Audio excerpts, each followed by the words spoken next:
ایک بادشاہ نے بہت خوبصورت مسجد بنوائی۔ اس کی بیٹی نے کہا کہ جب مسجد بن جائے گی تو میں وہاں 2 نوافل ادا کرنا چاہتی ہوں۔ لہٰذا جب مسجد کی تعمیر مکمل ہوئی تو بادشاہ کی بیٹی مسجد میں آئی اور نوافل ادا کیے۔ مسجد میں کام کرنے والے مزدور سب جا چکے تھے۔ ایک لڑکا ابھی کام سے فارغ نہیں ہوا تھا اور وہ اس وقت وہیں تھا، مگر کسی کو معلوم نہیں ہوا اور اس نے شہزادی کو نوافل ادا کرتے دیکھ لیا۔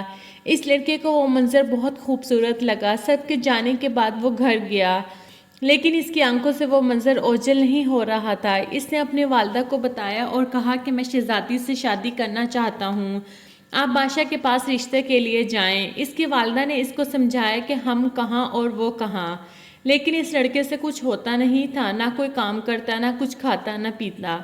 بہت دن ایسے ہی گزر گئے۔ اس کی حالت بہت بری ہو گئی تھی، مرنے کے قریب پہنچ گیا تھا۔ اس کی ماں کو اس کی فکر ہوئی اور وہ بادشاہ کے پاس گئی اور ساری بات بتائی۔ بادشاہ نے کہا اگر آپ کا بیٹا 40 راتیں مسجد میں سب کے جانے کے بعد قیام کرے گا تو میں اس کی شادی اپنی بیٹی سے کر دوں گا۔ لڑکی کی والدہ نے گھر جا کر اپنے بیٹے کو بتایا اور وہ فوراً مان گیا۔ بادشاہ نے اس کی نگرانی کے لیے بھی کہا تھا کہ اگر کسی ایک رات بھی وہ نہیں آئے تو وہ شادی نہیں ہوگی۔ لڑکا ہر رات مسجد خالی ہونے کے بعد نمازیوں کے جانے کے بعد قیام کے لیے جاتا، حتیٰ کہ 40 راتیں گزر گئیں، بلکہ کئی اور راتیں گزر گئیں، لیکن لڑکا بادشاہ کے پاس نہ گیا۔ پھر بادشاہ نے اس لڑکے کو بلوایا اور اسے اپنی بیٹی کے رشتے کے لیے حامی بھری، لیکن لڑکے نے انکار کر دیا۔ اس نے کہا کہ آپ نے قیام کی شرط رکھ کر مجھ پر بہت بڑا احسان کیا ہے۔